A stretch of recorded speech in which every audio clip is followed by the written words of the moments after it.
Hello everyone, I am Chetan Mishra, the founder of Jane Light, and Jane Light is my initiative via which I wish to provide quality and affordable JEE education to all the IIT JEE aspirants.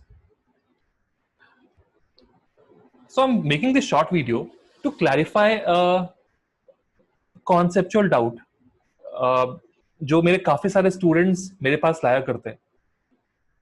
इसमें हम लोग बात करेंगे कि angular displacement एक scalar quantity है या फिर एक वेक्टर क्वांटिटी. ओके, तो चलिए हम स्टार्ट करते हैं इस वीडियो को.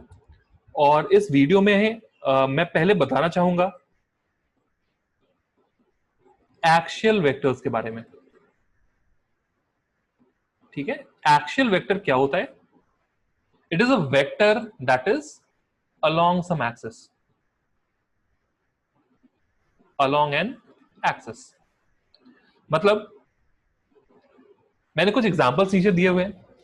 अगर ये एक डिस्क है, ये डिस्क का रोटेशन अगर इस तरीके से हो रहा है जैसा हमने यहां पे दिखाया है, तो इस डिस्क की जो एंगुलर वेलोसिटी होगी ये एक वेक्टर क्वांटिटी. एंगुलर वेलोसिटी हमेशा वेक्टर होती है, ये बात सब लोग दिमाग में डाल लेंगे.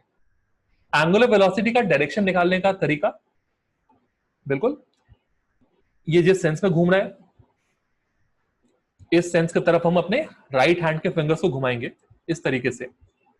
सो this is the sense of rotation and this is the direction of axial vector. तो यहां पे अगर हम हाथ के नॉर्मल मोशन को इस तरफ घुमाएं तो हमारा थंब इस तरफ आना चाहिए. तो यहां पर ओमेगा वेक्टर का डायरेक्शन ये होगा. And just because omega vector is along an axis, this would be termed as an axial vector, right? And you can clearly see if you move your fingers of your right hand in that direction, always use your right hand. The thumb will be pointing up. If you move your fingers like this, the thumb will be pointing down. Okay? So axial vectors में और भी काफी सारे examples हैं. जैसे सब लोग अपने ऊपर देखेंगे, you will have a ceiling fan out there in your room. तो अगर हम सीलिंग फैन को देखें तो सीलिंग फैन हमारे ऊपर एंटी क्लॉकवाइज सेंस में मूव कर रहा है. आई होप सब लोग क्लियर हैं what is clockwise and what is anti clockwise. घड़ी का डायरेक्शन क्लॉकवाइज हुआ, उसका उल्टा डायरेक्शन एंटी क्लॉकवाइज हुआ. बहुत सिंपल है. तो फैन सब लोग ऊपर देखेंगे, आई एम श्योर कि सबको फैन ऐसे घूमता दिख रहा होगा. किसी का फैन उल्टा घूम रहा हो तो बताना मुझे कमेंट में. ओके, तो सबको फैन ऐसा दिख रहा है. और अगर इस तरफ हम हाथ घुमाएं तो हमें क्या दिखेगा? थंब का डायरेक्शन कहां आएगा? If you move your fingers like this, check the orientation of your thumb. Is it going into the plane of the paper or coming out of the plane? Yes, it is coming out of the plane. तो यहां पे omega vector का direction out of the plane होगा. I hope you're getting this. Similarly, look at the clock which is inside your room. Look at the seconds hand of the clock. It is moving this way. Right, focus on the tip of the second hand. It is moving like this. तो अगर हम ये direction में अपने right hand के चार fingers को curl करें तो थंब का डायरेक्शन कहां होगा? The direction of the thumb will be into the plane. तो यहां पर ओमेगा वेक्टर का डायरेक्शन हो जाएगा इनटू द प्लेन. ठीक है, तो ऐसा नहीं समझना है कि सिर्फ ओमेगा ही एक्सियल वेक्टर है. एक्सियल वेक्टर टॉर्क भी हो सकता है, जो शायद आप लोगों ने अब तक पढ़ा हो या नहीं पढ़ा हो मुझे नहीं पता, बट मैं थोड़ा समझा देता हूं. Torque is nothing but the turning effect of force. अगर मैंने एक यहां पे फोर्स लगाया तो इस रॉड में टर्न होने की टेंडेंसी कैसे आएगी? ये रॉड ऐसे टर्न होना चाहेगा. तो यहां पे इस फोर्स ने इस रॉड पे एक टॉर्क लगाया, and this torque is also an axial vector. ये भी एक्सिस के अलोंग लगेगा. और डायरेक्शन क्या होगा? अब फिर से राइट हैंड रूल से चेक कर लो. अगर आपने हाथ घुमाया एंटी क्लॉकवाइज सेंस में, the thumb will be pointing up. तो that is the direction of an axial vector. I hope सब लोग समझ पा रहे हैं एक्सियल वेक्टर हम कैसे डिफाइन करते हैं. क्लियर? ठीक है, तो उसके बाद मैं वेक्टर की कुछ प्रॉपर्टीज के बारे में बात करूंगा Those properties are, let me have some space. जैसे हमारे पास दो वेक्टर्स हैं, this is A vector, this is B vector, ये काफी इंपॉर्टेंट है, और हमने यहां पे इसके रिजल्टेंट को ड्रॉ कर दिया विच इज सी वेक्टर। हम नॉर्मली क्या लिखते हैं, अगर इस तरीके का अरेंजमेंट हो तो हम लोग लिख सकते हैं this is A vector plus B vector is equal to C vector, but I can also write this as B vector plus A vector is equal to C vector. Both of these mean the same. You can add the vectors in any sequence you want and you will get the same outcome. भरोसा नहीं हो रहा, बताता हूं। अगर A vector को मैं एक सिंपल वेक्टर मान लूं I कैप, B को मैं एक सिंपल वेक्टर मान लूं J कैप, मैंने दोनों को ऐड कर दिया, मैं I cap plus J cap करूं या फिर J cap plus I cap करूं, क्या दोनों में कोई डिफरेंस होगा? नहीं, बोथ विल बी सेम। तो यहां वेक्टर्स में एक प्रॉपर्टी हम सीखेंगे कि अगर मैंने दो वेक्टर को ऐड किया है तो वेक्टर्स को ऐड करने का सीक्वेंस मैटर नहीं करता, you can add them in any possible sequence. ये दो के लिए चलेगा, दो से ज्यादा के लिए चलेगा। क्या आप लोग मुझे बता सकते हैं what is this called? This is called commutative property. All right. This commutative property means you can add the vectors in any possible sequence and that would not affect your final answer.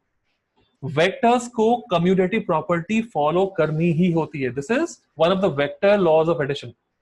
ये हमने शायद vector chapter में we had taken this for granted, but यहाँ पे हमें इस चीज का खास ध्यान रखना पड़ेगा. Okay? अब मैं आपको एग्जाम्पल से समझाता हूं कि एंगुलर वेलोसिटी इस केस में स्केलर या वेक्टर कैसे होगा या नहीं होगा और क्या क्या कंडीशंस हम यहां पे लगाने वाले हैं। ठीक है, let me have some space. Right, मान लीजिए मैंने यहां पे दो वेक्टर्स डिफाइन किए। मैंने वेक्टर डिफाइन किया एक थीटा1, एक अब ये वेक्टर है नहीं है वो देखते हैं। डायरेक्शन तो है इसके पास, बट हर चीज के पास मैग्नीट्यूड और डायरेक्शन दोनों हो, इसका मतलब ये नहीं है कि वो क्वांटिटी वेक्टर होगा ही। जैसे हमने इलेक्ट्रिक करंट को देखा था, electric current was having magnitude and direction but it was still not a vector. तो ये प्रॉब्लम कुछ और जगह आ सकती है। This is one of those conditions. तो मैंने थीटा1 कहा, this is 90 degree clockwise rotation about X axis. ठीक है, और मैंने थीटा2 डिफाइन किया 90 degree clockwise about Y axis. ये दो रोटेशंस मैंने डिफाइन किए और मैं चेक करूंगा कि अगर मैं थीटा1 प्लस थीटा2 कर रहा हूं और थीटा2 प्लस थीटा1 कर रहा हूं तो क्या ये इक्वल हो रहे हैं या नहीं हो रहे। अगर ये इक्वल हो जाए then this angular displacement will be a vector quantity. अगर नहीं हुए तो फिर हम वेक्टर तो नहीं बोलेंगे, और वेक्टर के अलावा हमें तो ज्यादा चीजें पता नहीं है, तो मैं जो अगर क्वांटिटी वेक्टर ना हो मैं इसको स्केलर बोल के अपना काम चला लूंगा। ओके, तो चलिए यहाँ पे क्लॉकवाइज एंटी क्लॉकवाइज में किसी को कंफ्यूजन ना हो, इसीलिए मैं यहाँ पे एक कोशिश करता हूं कि मैं घड़ी यहाँ पे ड्रॉ कर दूं। Let me draw clock. मैं सारे टीचर्स की तरह बोलूंगा, my drawing is very horrible, तो प्लीज बेयर विथ मी। 6 और 9। अच्छा, ये क्लॉक है, ये फेस कर रहा है स्फीयर को। ठीक है, it is not facing you, it is facing the sphere. और एक क्लॉक मैंने मान लो यहां बना दिया और ये वाली क्लॉक ऊपर फेस कर रही है। This is 3, this is 6, this is 9 and this is 12, ताकि हमें समझने में प्रॉब्लम ना हो कि ये किधर घूम रहा है। और मैंने यहां पर, let me take a different colour, मैंने यहां पे एक पॉइंट P यहां पे दिखा दिया। तो मैं पहले क्या करने वाला हूं, मैं पहले करने वाला हूं कि अगर मैंने थीटा1 प्लस थीटा2 किया तो मुझे P का फाइनल लोकेशन जानना है कि P फाइनली कहां पे पहुंच गया। अगर मैं थीटा1 की बात करूं तो थीटा1 क्या हो रहा है, 90 degree clockwise about X axis. तो एक्स एक्सिस के अबाउट आप 90 डिग्री घूम जाओ, मतलब ये ऐसे है। तो आप अच्छा, इसको आपको एक रिंग नहीं मानना है, दिस इज अ ग्लोब। एक ग्लोब आपके पास है और आपने उस पर एक डॉट बना दिया, तो हमें पी पॉइंट का फाइनल लोकेशन फिगर आउट करना है। तो हमने यहाँ पे क्या किया, 12 से 3 ऐसे कुछ एक्स एक्सिस के अबाउट हमने इसको 90 डिग्री क्लॉकवाइज टर्न कर दिया। तो ये क्लॉकवाइज टर्न करेगा, मतलब ये ऊपर का पॉइंट बीच में आ जाएगा, ये बीच वाला पॉइंट नीचे चला जाएगा। तो after you have given it θ1, so I will expect ये जो पॉइंट पी है, this should come at this location. Are you sure? नहीं हो तो एक बार दोबारा से चेक करके आप देख लो ये कहां पे जा रहा है। सेकेंड कंडीशन इज, हमने यहां पे घड़ी ऑलरेडी बनाई हुई है। Second condition is 90 degree about Y axis. आप खुद सोच के देखो, अगर मैं इसको वाई एक्सिस के अबाउट घुमा भी दूं तो क्या पी का लोकेशन चेंज करेगा? P is the south pole right now. पहले मान लो पी था इक्वेटर पे, हमने एक्स एक्सिस के अबाउट घुमा दिया, वो बन गया साउथ पोल। अब मैं अगर इसको वाई एक्सिस के अबाउट 90 डिग्री घुमा भी दूं, ये घड़ी फिर ऊपर फेस कर रही है, घड़ी मान लो नीचे रखा हुआ है, तो ये अगर ऐसे करके घूम भी जाए, still this point P will not change. तो अगर मान लो मैंने θ2 का रोटेशन दे भी दिया, this point P will remain at the bottom. So this is the outcome of θ1 plus θ2. This point P shifts from the middle point to the lowest point. ठीक है, थोड़ा ये 3D में थोड़ा सा एक बार दिमाग में सब लोग घुमा के देखेंगे कि यहाँ पे हो रहा है या नहीं हो रहा है। ओके, चलो।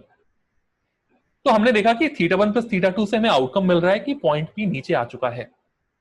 Let us try this thing. The same thing for this question. यहां पे हमारे पास है θ2 प्लस θ1। हम लोग यहाँ पे सीक्वेंस को उल्टा करके चेक करेंगे कि पहले हमने θ2 किया और फिर θ1 किया, तो यहाँ पे आउटकम क्या हो रहा है? हमारा पॉइंट पी यहाँ पे, हम लोगों ने घड़ी यहाँ पे ड्रॉ की, 12, 3, 6 एंड 9। अभी हमने इसको अगर घुमा दिया 90 से about Y axis, this is the Y axis, तो पहले इस घड़ी को यूज करेंगे, फिर यूज करेंगे एक्स एक्सिस वाली घड़ी को। एक्स एक्सिस वाली घड़ी यहाँ पे, ठीक है। तो हमने इसको 90 से घुमा दिया, तो ये यहां से घूम के कुछ यहां पे आ गया। तो ये ग्लोब में क्या होगा, this point P will turn this way, ये ऐसे कुछ घूम रहा है, and this point P will turn and it will move there. तो अगर मैंने θ2 पहले दे दिया, तो ये पॉइंट पी कुछ यहां पे आ जाएगा,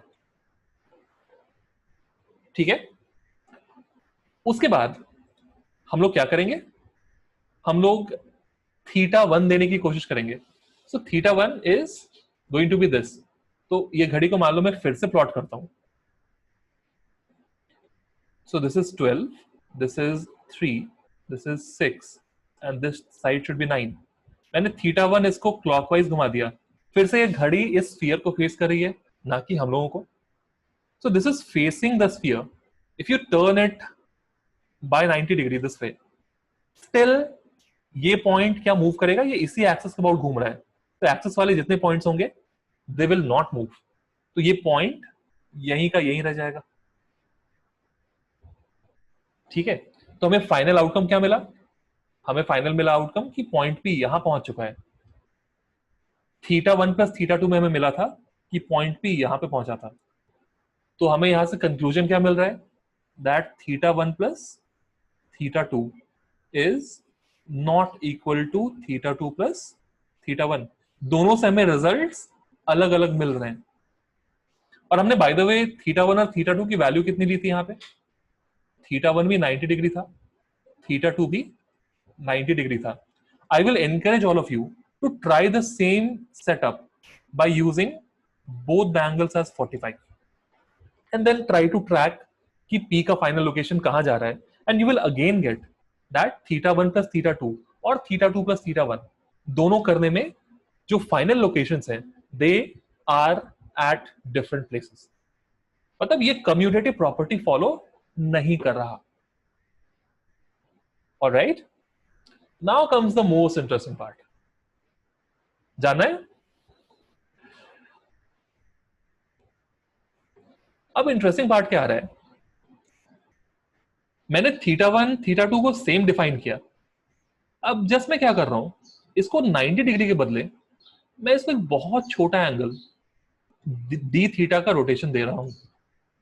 this means theta 1 was 90 degree clockwise about X axis, तो अब हो जाएगा 90 डिग्री, सॉरी, अब हो जाएगा D theta clockwise about X axis. मतलब इसको थोड़ा सा घुमा के छोड़ देना है। सोच के देखो, अगर हमने इसको पहले थीटा 1 दिया, फिर से ये हमारी घड़ी है, अगर हमने थीटा 1 पहले दिया तो ये कैसे घूम जाएगा, ये थोड़ा सा नीचे आ जाएगा, थोड़ा सा नीचे। थीटा 1 दे चुके हैं, तो मान लो मैंने कहा कि इस पी का लोकेशन जो यहां पे था, it has shifted a bit down. Now what you are doing, अब हम लोग इसको थीटा 2 दे रहे हैं, तो थीटा 2 देने के लिए हमने इसको डी थीटा से बहुत थोड़े एंगल से हम इसको क्लॉकवाइज घुमा रहे हैं अबाउट वाई एक्सिस। तो थोड़ा सा क्लॉकवाइज घुमाएंगे, तो ये अगर मान लो ऐसा घूम गया, तो हमें ये कुछ यहां पे दिखेगा। सब लोग चेक करेंगे इसको, यहां से अगर मान लो मैंने कुछ थोड़ा सा क्लॉकवाइज घुमा दिया, this point P will shift there, तो मुझे पी का फाइनल लोकेशन ऑब्वियसली बहुत थोड़ा सा यहां से दूर होगा, बट कुछ यहां पे मिलना चाहिए। ठीक है, अगर मैंने 90 के बदले एक बहुत छोटे एंगल से घुमाया होता तो। Alright, next case, let me draw it in the same diagram and take a different color. Let me take green color. Second case में मैं क्या कर रहा हूं, मैं ट्राई करूंगा कि पहले थीटा 2 हम लोग दे दें and then we provide theta 1, और मैं इसी में चेक कर रहा हूं कि ये पॉइंट पी कहां पे जा रहा है। तो मान लो मैंने थीटा 2 पहले दिया, तो it is rotating first of all about the Y axis. तो अगर ये पहले वाई एक्सिस के अबाउट रोटेट कर रहा है, तो हम ये वाली घड़ी को पहले यूज कर रहे हैं। आई होप सब लोग चेक कर पाएंगे कि if the starting point is this, तो ये अगर वाई एक्सिस के अबाउट घूम गया तो ये यहां से यहां पहुंच जाएगा। मतलब अगर मैंने थीटा 2 पहले किया, तो I find point P eight this location instead of this location. ठीक है, और हमारा सेकेंड स्टेप क्या था, थीटा 1 के लिए घड़ी ऐसे बनाएंगे हम 12 9 6 एंड 3। तो यहाँ पे हम लोग फिर से इसको थोड़ा सा क्लॉकवाइज घुमा के चेक करें, तो थोड़ा सा ऐसे घुमाएं, ग्लोब को थोड़ा सा एक्स एक्सिस के अबाउट ऐसे घुमा दो, won't this point shift down. हम लोग फिर से चेक करेंगे कि ये पॉइंट शिफ्ट होके इसी लोकेशन पे पहुंच गया जहां पे वो पहले था। Please play this part again in case you have even a slide bit of confusion. Okay, so for small angles, you will see that taking any path, theta 1 first, theta 2 then after. In the second part, we have taken theta 2 first and then theta 1. So for you'll see something very interesting. For small angles, it is following commutative property.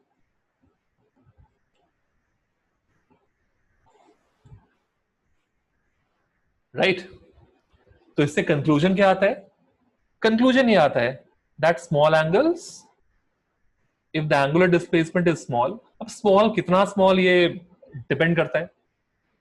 जैसे अगर मेरे पास एक angle है 45, तो मैं शायद 0.01 degree अगर हो तो 45 के कंपैरिजन में इसको मैं स्मॉल बोल सकता हूँ।